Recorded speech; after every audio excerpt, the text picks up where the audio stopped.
सादर अभिनंदन। जय Shri Ram. PNS memorial school के यूट्यूब चैनल पर आपका हार्दिक स्वागत है।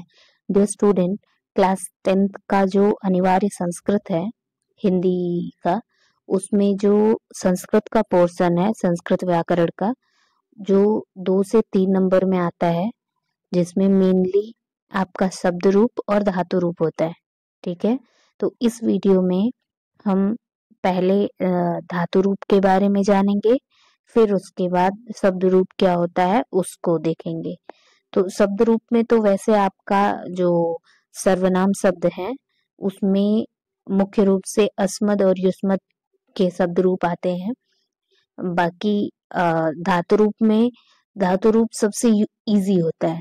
ठीक है, इजी इसलिए होता है क्योंकि बस आपको थोड़ा सा ध्यान देना है, और अगर वो चीज आपने जान लिया तो आप इजिली कोई भी धातु रूप, कोई भी शब्द हो उसका धातु रूप आप इजिली कर लोगे। एक ही पैटर्न पे सबका अलग होता है। शब्द रूप में भी ऑलमोस्ट सेम होता है, लेकिन उसमें थोड़ा हर शब्द के स्त्रीलिंग के लिए अलग शब्द रूप होता है और पुल्लिंग के लिए अलग, और नपुंसकलिंग के लिए अलग। ठीक है, उसमें भी अकारांत के लिए, इकारांत के लिए, उकारांत के लिए ये थोड़े अलग अलग होते हैं, लेकिन धातु रूप हमेशा सबका एक जैसा ही होता है। ओके, बस आपको ये पता होना चाहिए कि इसका मूल रूप ये जो सब कोई भी अगर जो भी शब्द आपका है वो उस शब्द को संस्कृत में कहते क्या है, बस अगर ये आपको पता है तो आप उसका इजीली धातु रूप कर लोगे। ठीक है, तो चलिए वीडियो स्टार्ट करते हैं। सबसे पहले ये जान लीजिए कि धातु रूप होता क्या है। जैसे इंग्लिश में आपने वर्ब पढ़ा है ना, तो जो वर्ब होता है उसके आप लोगों ने प्रेजेंट, पास्ट, फ्यूचर, कंटिन्यूअस, ये सारी जो वर्ब के फॉर्म है वो आपने देखा है ना, कि first form, second form, third form, ING form.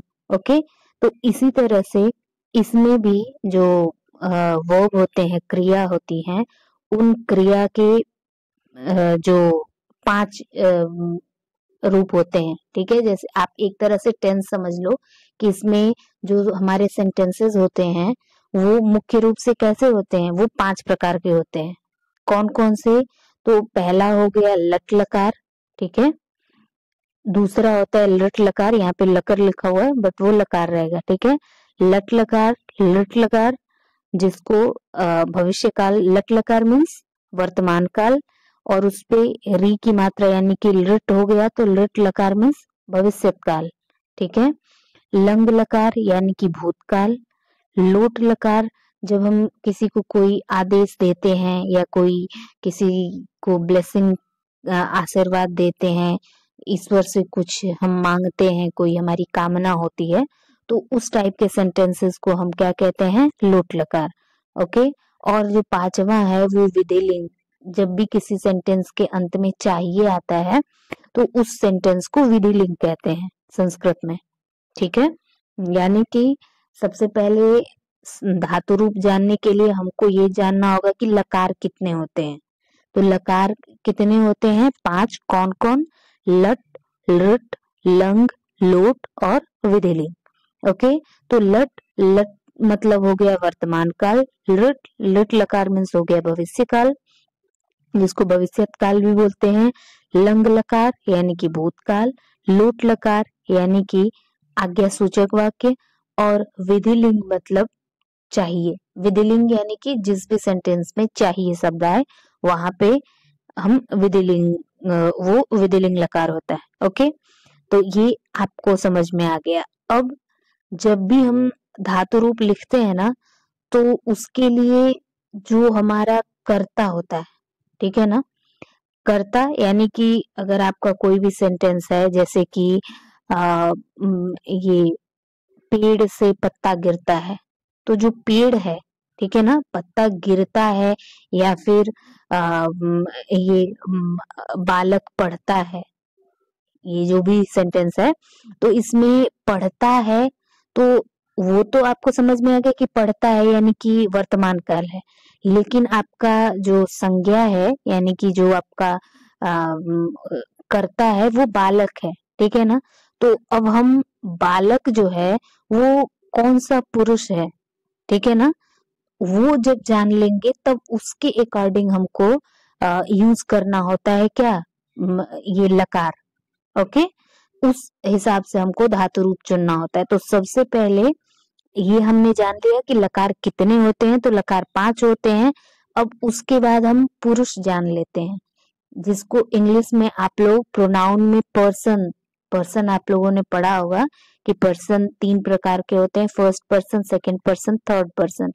उसी तरह से संस्कृत में पुरुष उसको बोलते हैं। तो पुरुष 3 प्रकार के होते हैं, कौन कौन, प्रथम पुरुष, मध्यम पुरुष और उत्तम पुरुष। प्रथम पुरुष कौन होता है, तो जब भी आप किसी दूसरे के बारे में बात करते हैं, जैसे कि वह खाना खाया, ठीक है, वे घर गए, या फिर किसी का नाम ले लिए कि बालक हंसता है, पेड़ से पत्ता गिरता है। ओके, यानी कि ये कोई भी किसी का भी नाम हो, किसी के कोई भी संज्ञा शब्द हो, उसके साथ साथ वह जो सर्वनाम है, इन ये सब किसके अंतर्गत आते हैं, प्रथम पुरुष के अंतर्गत। यानी ठीक है, यानी कि आपका क्या, थर्ड पर्सन। इंग्लिश में जो थर्ड पर्सन होता है उसको संस्कृत में क्या कहते हैं, प्रथम पुरुष। ओके, इसके बाद जो सेकंड पर्सन है, यानी कि इंग्लिश में यू जो होता है, वही यहाँ पे संस्कृत में क्या रहेगा, त्वम, यानी कि तुम। ओके, तो ये मध्यम पुरुष हो गया। त्वम एक के लिए यूज होता है त्वम, 2 की बात होगी तो युवाम, और 2 से अधिक होते हैं तब यूयम। देखिए, वैसे जब आप नंबर पढ़ोगे, वचन, ठीक है, तो हिंदी में और इंग्लिश में वचन 2 प्रकार के होते हैं, एक वचन और बहुवचन। इंग्लिश में singular and plural, but Sanskrit हमारा ऐसा है जिसमें 3 वचन होते हैं, एक वचन, द्विवचन और बहुवचन। यानी कि जब एक की बात होगी तो एक वचन, जिसमें 2 होंगे वो द्विवचन, और 2 से अधिक के लिए हम बहुवचन यूज करेंगे, ठीक है। तो जैसे कि तुम का संस्कृत होता है त्वम, त्वम एक वचन हो गया। ओके, इंग्लिश में देखोगे तो तुम हमेशा प्लूरल में होता है। ओके, तुम आप, लेकिन हमारे संस्कृत में सबके लिए स्पेसिफिक प्लेस है। ओके, तो तुम यानी कि एक वचन, तुम के लिए क्या लगाएंगे, त्वम, और जब तुम दोनों हो जाएगा तो उसके लिए युवम, और तुम सब जब आएगा उसके लिए यूयम। ओके, तो ये हो गया आपका मध्यम पुरुष, यानी कि जो थर्ड पर्सन है उसको हम कहते हैं प्रथम पुरुष, सेकंड पर्सन को कहते हैं मध्यम पुरुष, और जो हमारा फर्स्ट पर्सन होता है, यानी कि जो सेंटेंस खुद, अगर कोई भी सेंटेंस खुद के लिए बोला जा रहा है तो वो उत्तम पुरुष, यानी कि मैं, ठीक है ना, मैं या हम, ये दोनों जो वर्ड है ये उत्तम पुरुष में आते हैं। जैसे कि मैं के लिए अहम यूज होता है, मैं का संस्कृत क्या होता है, अहम। फिर हम दोनों, जब 2 लोग हुए और उसके साथ हम जुड़ा हो तो उसकी संस्कृत होगी आवाम, और हम सब तो वहां पे हो जाएगा वयम। ओके, तो जब ये आपका पुरुष क्लियर रहेगा तब आप आसानी से लकार जो है, यानी कि जो हमारा धातु रूप है, उसको आप याद कर सकते हो। ओके, तो चलिए हम देखते हैं कि कैसे हम धातु रूप किस तरह से हमारा चलता है, हम क्या उसमें ध्यान दे कि हमको इजीली याद हो जाए। ये बहुत समझिए कि 3 लाइन का है, एक जो लकार है वो 3 लाइन में आपका सिमट जाएगा। ओके, लेकिन अब उसमें ध्यान देने वाली बात ये है कि थोड़ा थोड़ा हर लाइन में डिफरेंस होगा। अब अगर वही नहीं याद करोगे तो बहुत ब्लंडर हो जाएगा, बहुत बड़ी मिस्टेक हो जाएगी। और यानी कि अह की मात्रा भी अगर आपका इधर उधर हुआ तो फिर आपका अर्थ का अनर्थ बन जाएगा, इसलिए इतने से ही हमको ज्यादा सतर्क रहने की जरूरत है। ओके, तो सबसे पहले लट लकार यानी कि वर्तमान काल। तो देखिए इसका जो पुरुष, एक तरफ यहाँ पे आपका पुरुष लिखा हुआ है और दूसरी तरफ क्या लिखा हुआ है, उसके नीचे आपका प्रथम पुरुष, मध्यम पुरुष, उत्तम पुरुष हो गया और उसके बगल में आपका वचन दिया हुआ है, एक वचन, द्विवचन, बहुवचन। ओके, तो चलिए स्टार्ट करते हैं। हंसना के लिए, जो हंसना के लिए हम हस धातु उसको बोलते हैं, उसका हंसना का धातु रूप क्या होता है, उसका जो मुख्य शब्द होता है वो हस होता है, हंस नहीं, यहाँ पे हंस हो गया, हस होगा। ठीक है, ओनली हस। तो अब देखिए कि किस तरह से उसका लट लकार में रूप चलता है। ठीक है, तो एक वचन यानी प्रथम पुरुष के लिए अगर हम ये कहें कि वह हंसता है, ठीक है ना, या वह हंसती है, तो यहाँ पे वह अगर आया तो जो हंसती है उसके लिए हंसना की इंग्लिश सॉरी संस्कृत क्या लिखेंगे, हसती। क्या लिखेंगे, हसती। अगर हो गया कि वे दोनों हंसते हैं तो हम क्या लिखेंगे, हंसतः। वहां पे हंसना की संस्कृत हम क्या लिखेंगे, हंसतः। और अभी अगर आया कि वे सब हंसते हैं तो हम क्या लिखेंगे, हसंती। यानी कि इसको हम ऐसे याद करेंगे, हसती, हसतः, हसंती। ये हा हो गया है ना, हा गलत है, हो रहेगा, हसती, हसतः, हसंती। ओके, अब यहीं पे बात आ गई कि तुम हंसते हो, ठीक है ना, तो तुम हंसते हो यानी कि यहाँ पे एक तुम मतलब किसी एक, तुम सर्वनाम है बट मध्यम पुरुष है, तुम यानी कि मध्यम पुरुष, लेकिन वो किसी एक व्यक्ति की बात की जा रही है तो होगा हससी। ओके, अभी आ गया तुम दोनों हंसते हो तो हो जाएगा हंसना की हंसतः। तुम सब हंसते हो यानी कि बहुवचन हो गया तो हम हसत। ओके, अब यहीं पे मैं हंसता हूँ, अगर मैं हंसता हूँ यानी कि आपका जो पुरुष है, जो प्रोनाउन है यानी कि जो हमारा कर्ता है वो अगर मैं है तो उसके लिए हम हंसना की संस्कृत हसामी लिखेंगे। कब, जब एक वचन होगा। ठीक है, उसके बाद अगर हम दोनों हंसते हैं तो हंसना की हसावह लिखेंगे। ओके, फिर हम सब हंसते हैं तो हसामह। अब यहाँ पे ये ऐसे तो आपको लग रहा होगा कि अरे इतना किसके लिए क्या क्या लिखेंगे, ये सिंपल सी चीज है। आपको जैसे जब हम प्रेजेंट इंडेफिनिट देख का ट्रांसलेशन करते हैं तो हम देखते हैं ना कि हमारा सब्जेक्ट सिंगुलर है या प्लूरल है। सिंगुलर है तो हम सिंपल के लिए अपना जो मेन वर्ब होता है उसमें एस या ईएस लगाते हैं, है ना। उसके बाद अगर हमारा सब्जेक्ट प्लूरल है तो एस या ईएस नहीं लगाते। ठीक वही चीज है हमारा, अगर सब्जेक्ट जो है वो उसको पर्सन में आप डिवाइड कर लीजिए, first person, second person, third person. सबसे पहले तो हमको पर्सन जानना है, सेकंड चीज जानना है कि वो एक वचन है, द्विवचन है या बहुवचन है। ठीक, तो एक वचन है तो जो एक वचन के लाइन में जो है प्रथम पुरुष के लिए हसती, मध्यम पुरुष के लिए हससी, उत्तम पुरुष के लिए हसामी रहेगा। ओके, द्विवचन है तो हसतः, मध्यम पुरुष के लिए हसथ और हसाव। ओके, उत्तम पुरुष के लिए। और बहुवचन अगर है तो हसंती, हसत, हसत और हसाम। ये तो हो गया आपका कि किसके लिए क्या यूज होता है। अब ट्रिक देख लीजिए, ये जो लास्ट में ती आया है ना, प्रथम में ती, द्वितीय में तह और लास्ट वाले में अंति। ठीक है, ये सब में अगर यहीं पे पढ़ना हो गया ना तो वो पठ धातु कहलाता है।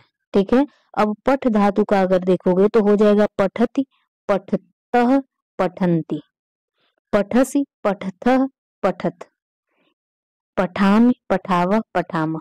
तो आप जो भी धातु रहेगा उसका रूप ऐसे ही चलेगा। ओके, कि लट लकार में ती, तह, अंति, फिर सी, थ, थ। ठीक है, मी, वह, मह, यही आपको ध्यान देना है। बाकी तो धातु रूप आप कई सारे वर्ड्स आपको ज्यादा नहीं आते हैं। मेन रूप से पढ़ने का पठ धातु आ जाएगा, हस धातु आ जाएगा, फिर दृश्य धातु आ जाएगा। इतने में तो आपका ये ये क्वेश्चन आपका फिनिश हो जाएगा। ओके, इससे ज्यादा आपका आता नहीं है। ओके, तो और आता क्या है, ये पूरा रूप लिखने के लिए नहीं आता है। जैसे आपका दे दिया हसथ, ठीक है, तो अब आपको पता करना होगा, उसमें लिखा रहेगा कि हसथ जो है वो उसका पुरुष और वचन बताइए। तो अगर हसथ आ गया तो ये मध्यम पुरुष का द्विवचन है। अगर हसत आ गया तो ये मध्यम पुरुष का बहुवचन है। ओके, तो ये तो हो गया आपका क्या, लट लकार। ओके, तो चलिए अब नेक्स्ट देखते हैं लट लकार, जिसको कहते हैं भविष्यत काल। ओके, तो इसमें जानते हो भविष्यत में एक चीज आप जान लीजिए, जो भविष्य में आधा श और य है ना, वही चीज आप इसमें भी लगा दीजिए। सेम आपका लट लकारी है, बस हसती है तो ये हसिष्यति हो जाएगा। ये हसत है तो ये हसिष्यत हो जाएगा।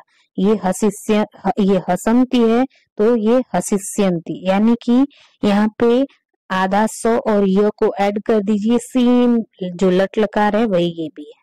ओके, कोई भी डिफरेंस नहीं है।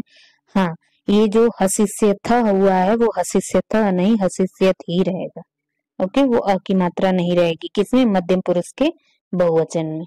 ओके, बाकी सेम जो आपका लट लकार है जैसे ये है, बस इसमें क्या आपको ऐड कर देना है, आधा स और य, तो ये हसना का भविष्यत काल यानी कि लट लकार हस धातु का हो जाएगा। तो कैसे पढ़ेंगे, हसिष्यति, हसिष्यतः, हसिष्यन्ति। मध्यम पुरुष क्या हो जाएगा, हसिष्यसि, हसिष्यथः, हसिष्यथ। उत्तम पुरुष क्या हो जाएगा, हसिष्यामि, हसिष्यावः, हसिष्यामः। ओके, तो आपका अगर इसमें किस तरह से क्वेश्चन पूछ सकता है, दे दिया कि हसिष्यावः का पुरुष और वचन बताइए, तो हसिष्यावः क्या है, ये उत्तम पुरुष का द्विवचन है। ठीक है, तो आई थिंक अब आपको ये लट लकार और लिट लकार में कोई प्रॉब्लम नहीं होगी। इसमें जैसे इसके लिए सेंटेंस कैसे आएगा भूतकाल का, तो वे हंसेंगे, ठीक है, या फिर तुम हंसोगे, आप हंसोगे, हम दोनों हंसेंगे, इस तरह के जो सेंटेंस है वो हो गए आपके लट लकार। अब आते हैं लंग लकार। ठीक है, अब लंग लकार क्या होता है, जो भूतकाल है, इसमें ये समझिए कि सबसे डिफरेंट होता है। जैसे अगर किसी भी वर्ड में श्य आ जाए, ठीक है ना, ये जैसे हसिष्य श्य आया ना, आधा स और य, तो आप समझ जाइए कि वो भविष्य काल का है। अब उसके लिए मैंने बता दिया कि पुरुष आपको जानना पड़ेगा। बाकी जैसे ही आधा स और ये आया, यानी कि वो भविष्य काल का रूप है। ओके, लकार है वो।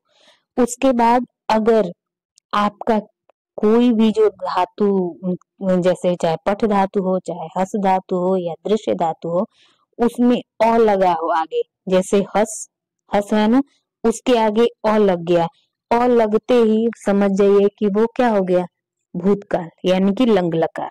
ओके, तो इसमें क्या होता है, अहसत, अहसताम, अहसन, ये थोड़ा सा अलग होता है बट ज्यादा नहीं। फिर अहस, फिर अहसतम, अहसत।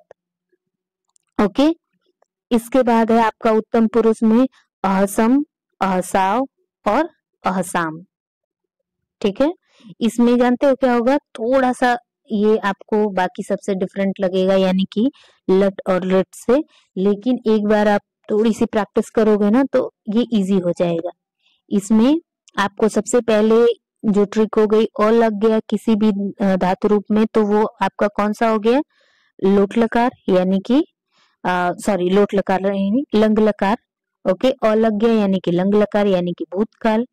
और अब इसका रूप कैसे चलेगा, तो अहसत यानी कि प्रथम पुरुष, ये हो जाएगा इसको, इसका तीनों अहसत, अहसताम, अहसन, यानी कि तो, ताम, न। ठीक है। फिर अहसह, अहसतम, अहसत। इसके बाद अहसम, अहसाव, अहसाम। ओके, तो आई थिंक आपको लंग लकार भी समझ में आ गया। अब आपका लोट लकार आ गया। लोट लकार यानी कि जब भी किसी को आज्ञा देना या कोई किसी के लिए प्रे करना, ओके, तो इस टाइप के जो सेंटेंस होते हैं वो लोट लकार में आते हैं।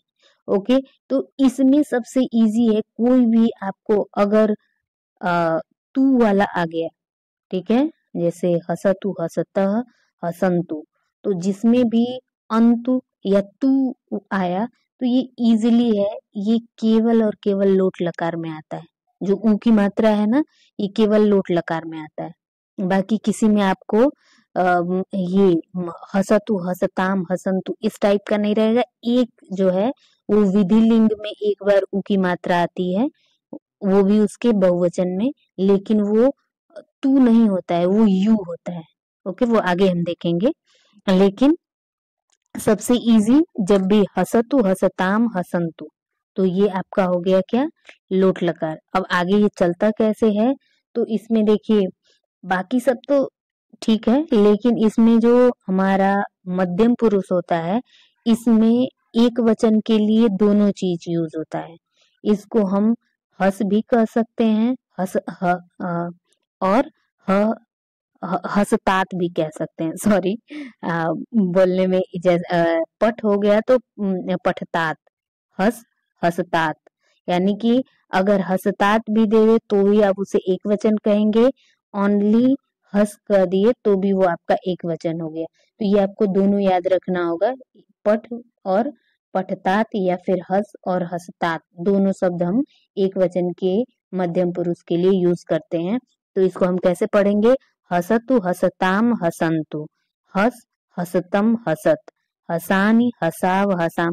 जनरली हम हस ही यूज करते हैं, लेकिन कहीं कहीं हसतात भी दे देता है, तो इसलिए हमें पता होना चाहिए कि हसतात भी क्या है, गलत नहीं है, वो मध्यम पुरुष का एक वचन है। ओके, तो हसंतु, हसताम, हसंतु, हस, हसतम, हसत, हसानी, हसाव, हसाम। ये हो गया आपका क्या, लोट लकार। ओके, अब अंतिम बचता है क्या, विधिलिंग। क्या बचता है, विधिलिंग। विधिलिंग सिंपल सा है, हमें हंसना चाहिए, ठीक है, उसे हंसना चाहिए, तुम्हें हंसना चाहिए, इस टाइप का जो सेंटेंस, यानी कि अंत में चाहिए आ गया, तो उसके उस टाइप का जो सेंटेंस है वो किस लकार के अंतर्गत आता है, तो विधिलिंग लकार। ओके, तो इसमें क्या होता है, ये चलता है हसेत, हसेत, हसताम, हसेयु। ओके, अ की मात्रा भी होती है, छूट गया है। फिर मध्यम पुरुष में हसेह, हसेतम, हसेत, हसेयम, हसेव, हसेम। ओके, देखो आप एक याद कर लोगे ना, कोई एक धातु का आप पांचों रूप याद कर लिए, फिर सेम टू सेम कोई भी वर्ड हो सेम टू सेम लगेगा। एक आपकी न मात्रा की मिस्टेक रहेगी, मतलब एक अ की मात्रा भी चेंज नहीं होगी, हर धातु के लिए सेम रूप होता है। ठीक है, बस अगर हस है, हस धातु है तो हर जगह हस रहेगा, पठ धातु है तो पठ रहेगा, ठीक है, दृश्य धातु है तो दृश्य रहेगा। ओके, तो आई थिंक आपको धातु रूप समझ में आ गया होगा, और अब आप एक नंबर में कोई भी वर्ड का धातु रूप बताने के लिए आ गया तो आप इजीली कर लोगे। ओके, तो जो शब्द रूप है वो हम नेक्स्ट वीडियो में देखेंगे। ओके, मिलते हैं नेक्स्ट वीडियो में। धन्यवाद।